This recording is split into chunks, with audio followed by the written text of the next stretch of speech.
Pituitary gland Piyush ग्रंथि। पीयूष ग्रंथि reddish grey colour की ओवल शेप स्ट्रक्चर होती है। यह स्फिनोइड बोन की सेलर टर्शिका कैविटी में स्थित होती है। यह इन्फंडिबुलम नामक एक ग्रंथ के द्वारा ब्रेन के हाइपोथैलेमस से जुड़ी रहती है। पीयूष ग्रंथि की अगर हम संरचना देखें तो इसमें हमें दो लोब दिखाई देती हैं, एक एंटीरियर लोब, दूसरी पोस्टीरियर लोब। एंटीरियर लोब है, इसको हम एडिनोहाइपोफाइसिस बोलते हैं, और जो पोस्टीरियर लोब है उसको न्यूरोहाइपोफाइसिस कहते हैं। एडिनोहाइपोफाइसिस या एंटीरियर लोब है, यह पीयूष ग्रंथि का 75% भाग बनाती है, और इसकी जो ओरिजिन होता है ये एम्ब्रियोनिक फेरेंजियल रीजन के एक्टोडर्म के आउटग्रोथ से होता है, इसलिए इसे हाइपोफाइशियल और रात के पाउज भी बोलते हैं। इस एडिनोहाइपोफाइसिस में हम देखेंगे कि 3 भाग हमें क्लियर दिखाई देते हैं। एक है पार्स ट्यूबरेलिस, पार्स इंटरमीडिया और पार्स डिस्टेलिस। पीयूष ग्रंथि के इस भाग के द्वारा अनेक हार्मोन रिलीज होते हैं जो कि वृद्धि से लेकर के जननते की क्रियाओं का क्या करते हैं, नियमन करते हैं। सेकंड जो इसकी लोब है वो है पोस्टीरियर लोब, जिसे हम न्यूरोहाइपोफाइसिस बोलते हैं। यह न्यूरल एक्टोड्रम के आउटग्रोथ से बने न्यूरोहाइपोफाइशियल बड से निर्मित होती है। इस लोब के अंदर न्यूरॉन के जो एक्सॉन होते हैं उनके छोर इसके अंदर पाए जाते हैं, और इसके भी 3 भाग हैं, पार्स नर्वोसा, इन्फंडिबुलम और मीडियन एमिनेंस।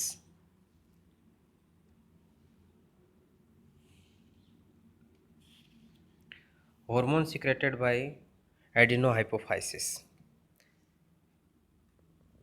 पिट्यूटरी ग्लैंड के जो अग्रपाली है उसके द्वारा कौन कौन से हार्मोन स्रावित होते हैं, तो सबसे जो फर्स्ट जो हार्मोन है वो है सोमेटोट्रोपिक और ग्रोथ हार्मोन, वृद्धि हार्मोन। यह शारीरिक वृद्धि को नियंत्रित करता है। यह हार्मोन कार्बोहाइड्रेट, प्रोटीन और वसा उपापचय का नियमन करता है, और डीएनए, आरएनए व प्रोटीन संश्लेषण को स्टिमुलेट करता है। वृद्धि हार्मोन से नाइट्रोजन एक्सक्रेशन और यूरिन जो एक्सक्रेशन है उसके अंदर क्या होती है, वृद्धि होती है।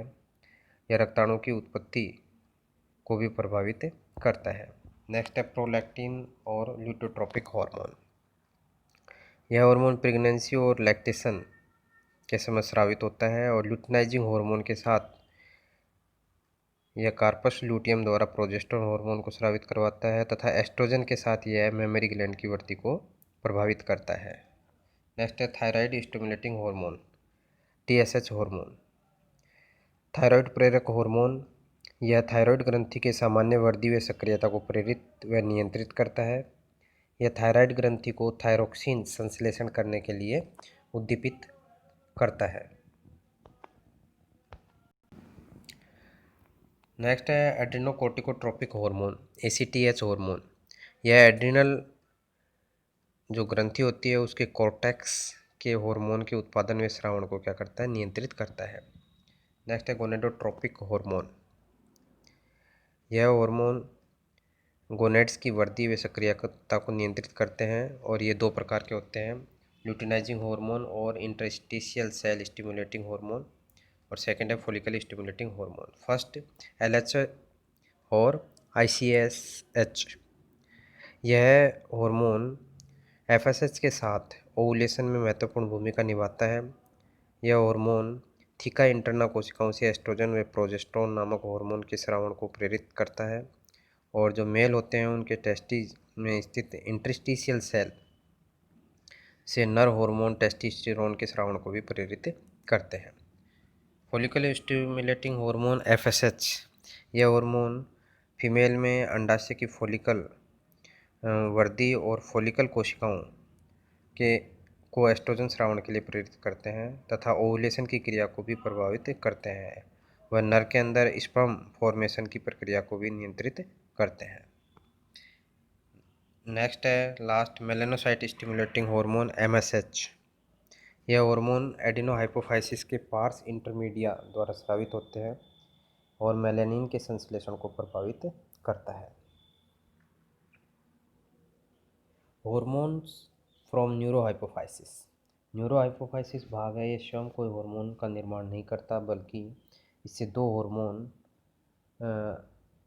इसके अंदर दो हार्मोनों को स्टोरेज किया जाता है, जो कि हाइपोथैलेमस के सुपर ऑप्टिक और पैरावेंट्रिकुलर न्यूक्लियस होते हैं, उनके द्वारा ये बनते हैं और इनको पीयूष ग्रंथि के अंदर क्या कर लिया जाता है, संग्रहित कर लिया जाता है।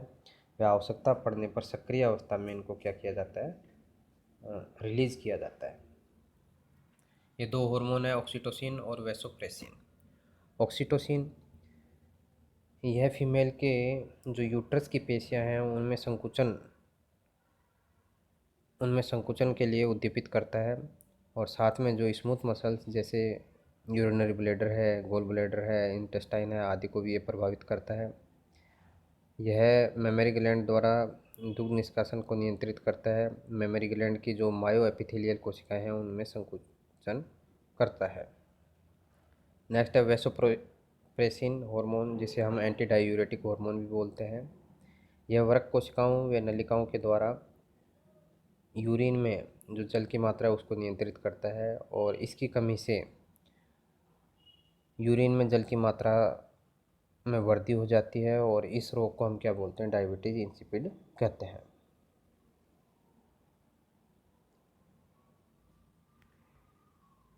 अबनॉर्मल फंक्शन कि पीयूष ग्रंथि के असामान्य कार्य क्या हैं, अबनॉर्मल फंक्शन क्या हैं, तो हम देखेंगे इसके दो अबनॉर्मल फंक्शन है। फर्स्ट है हाइपोपिट्यूटरिज्म, अधोपीयूषता। शिशु में जब पीयूष ग्रंथि से कम मात्रा में हार्मोन स्रावित होते हैं तो उसमें बोनापन, ड्वार्फिज्म नामक रोग हो जाता है। इसके अलावा हम देखेंगे कि टीएसएच की कमी के कारण मिक्सोडिमा रोग हो जाता है। नेक्स्ट है हाइपरपिट्यूटरिज्म, अति पीयूषता। पीयूष ग्रंथि से हार्मोन अगर अधिक मात्रा में स्रावित होता है तो इससे भी विभिन्न प्रकार के रोग हो जाते हैं, जैसे कि ग्रोथ हार्मोन की अधिकता से क्या हो जाता है, एक्रोमेगेली और जाइजेंटिज्म रोग हो जाता है। इसी तरीके से ACTH है, इसकी अधिक मात्रा से क्या हो जाता है, कुशिंग रोग हो जाता है। और कुशिंग रोग के लक्षण चेहरा गोल होना, हाथ पैर व उदर पर अधिक बाल आना, अधिक रक्तदाब होना आदि होते हैं। और जाइजेंटिज्म में हम देखेंगे कि हड्डियों की लंबाई क्या हो जाती है, बहुत अधिक बढ़ जाती है।